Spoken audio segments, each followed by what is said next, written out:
तडोळे संमत वाघोली ग्रामपंचायत व नारी शक्ती सामाजिक महिला संस्था महाराष्ट्र राज्य यांच्या संयुक्त विद्यमानाने गावामध्ये दिनांक 13/7/2024 रोजी शनिवारी वारकरी दिंडीचे आयोजन करण्यात आले होते।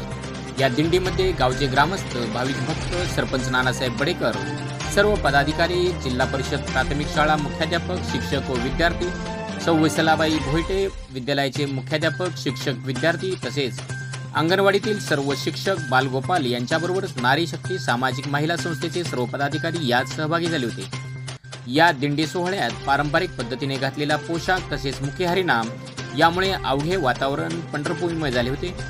यावेळी अभंगाच्या तालावर फेर तसेच फुगड्यासारखे पारंपरिक खेळ खेळत त्याला आनंदमय वातावरणात बदली करण्यात आली। प्रसंगी वातावरणाचा समतोल राखण्यासाठी म्हणून विद्यार्थ्यांना प्रत्येकी एक झाड भेट देण्यात आली। यावेळी नारी शक्ती सामाजिक महिला संस्था महाराष्ट्र राज्य संस्थापक अध्यक्ष राहुल भापकर, साहेबाची वाडी लोणी भापकर, उपाध्यक्षा मनीषा चव्हाण, खजिनदार अश्विनी चव्हाण, सचिव हेमलता निंबाळकर, आजीव सदस्य रवी जेरे, सांगली सदस्य चंद्रकांत पाडेकर, अहमदनगर आजीव सदस्य श्रद्धा जाधव यांच्या माध्यमातून वारकरी दिंडी सोहळा आयोजित करण्यात आला होता व चांगल्या पद्धतीने पार देखील पाडला गेला। तसेच महाराष्ट्र राज्य सचिव हेमलता निंबाळकर, सातारा जिल्हा अध्यक्षा हेमलता आहेरेकर तसेच ग्रामपंचायत तडोळे संमत वाघोली यांच्या मार्गदर्शनाखाली या वारकरी दिंडीचे नियोजन करण्यात आले होते।